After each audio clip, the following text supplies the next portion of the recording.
The Walking Dead could have ended its incredible 11-season run that broke records with Daryl riding off into the sunset on his badass motorcycle, and that would have worked. It even looked like that's what they were going for at first, but as the screen faded to black, a match lit, and a montage of beloved characters started playing. Let's look deeper into it, starting with The Walking Dead series finale. The show's final episode took a rather dramatic turn in its last few minutes, as it looked ahead and back as viewers got to see Rick and Michonne on the screen again. Not only that, but we got to see Rick shoeless and wearing a CRM uniform, while in another scene we saw him put his journal, boots, and phone in a bag and then throw it onto a boat so the CRM helicopter doesn't confiscate it. His letter said that he was always thinking about the dead as he faces off his friends, starting flashes across the screen. But he was always thinking about the living, especially the people he lost. He thought about them daily. All of them made him into the man he is now. On the other hand, we saw Michonne with the very same items and clues that led her to find out where her long-lost husband went. Moreover, more on the ending. We then see Michonne springing into action with a new suit that's even more samurai-like as she slices through a walker while riding a horse. On the other hand, we see Rick being tracked down by a helicopter telling him that he's been located and needs to surrender, telling him to put his hands up, which is then added on by Michonne telling him that there's no escape from the living. Then, just before she rides her horse into the most significant horde of zombies we've ever seen on the show, her letter to Judith ends by telling her to remember what she said. That it's what Rick said and she needs to hold it close for her since it's true and always will be. And with that, we're shown more images of other characters from all points across the show repeating the exact phrase repeatedly, "We're the ones who live." Prison right now.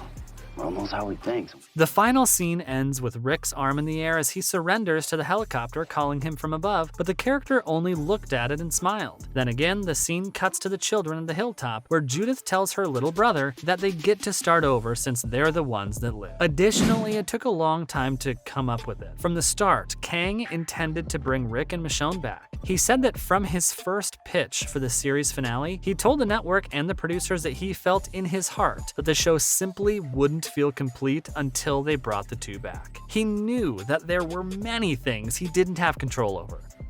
And so are you. You may not think this place is worth saving, and I get that, given how they treated us. But it's worth it to me.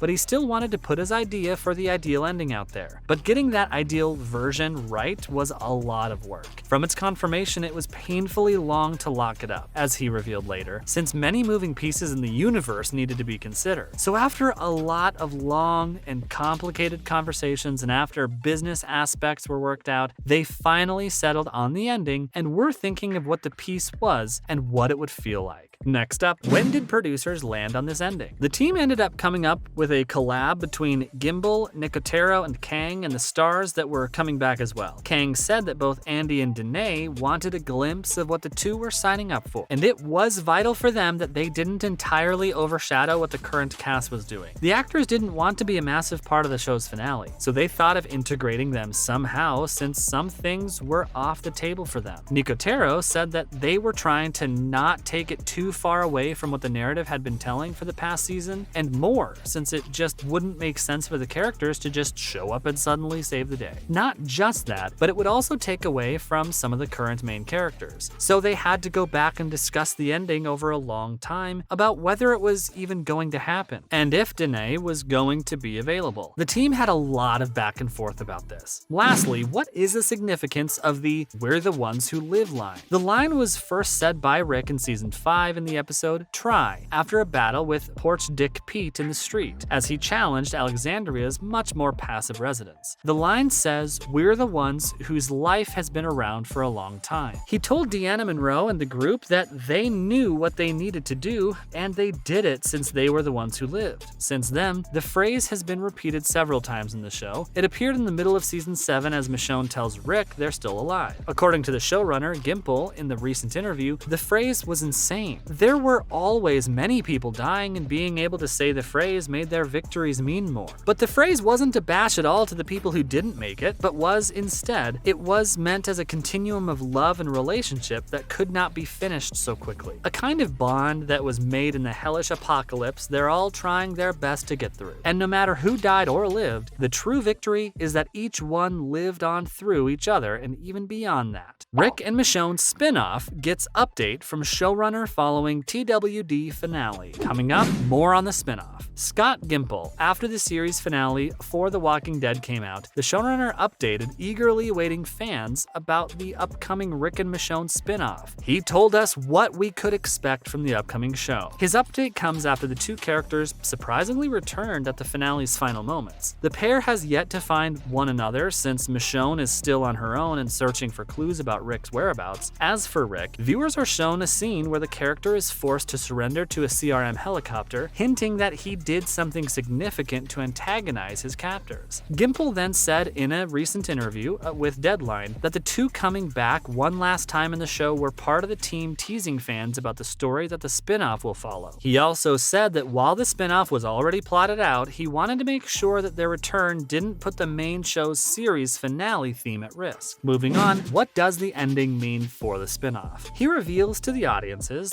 that what we see in The Walking Dead's finale is a specific part of the Rick and Michonne's show's spin-off story, meaning that viewers aren't yet sure how the spin-off is going to play out. While the spin-off show may start where the characters' cameos left off, the way the showrunners talk about the story shows that the clip was somewhere from in between the story. Given how long it's been since the two have shown up in the franchise, it's not surprising that their travels are full of missing gaps that the show hopes to fill in. When we last saw Michonne in episode 13 of season 10, she was part of a massive convoy of traveling survivors. However, her appearance in the show's final episode shows that now she's all alone. Despite rocking a new outfit and riding a horse, her last scene in the episode shows the character spotting the caravan of survivors as she starts to ride toward a vast herd of walkers that is probably filled with thousands of them. Finally, The Walking Dead's sequel series. Though the showrunners' comments make it sound like the show's first few episodes will explain how Michonne started traveling with the massive group of survivors, but later ended up alone, on the other hand, Rick is now stuck in a similarly troubling situation, as he's saved and then captured by the CRM in episode 5 of season 9, only to turn into a criminal who fights against them at the season's end. Given that he had a phone call with Michonne and a grown-up version of Judith, he has at least one person in the CRM who knows about his family in Virginia. Though his absence has been explained as a CRM possibly imprisoned him, the showrunner indicated that we're going to get to know more about what he did that got him captured once again in the spin-off series. But it looks like the sequel series will be worth the wait, especially with the story about to continue as soon as next year. That's a wrap for this video. What are your thoughts on the finale? Let us know in the comments below. Make sure to give this video a thumbs up and subscribe to our channel for more videos like this.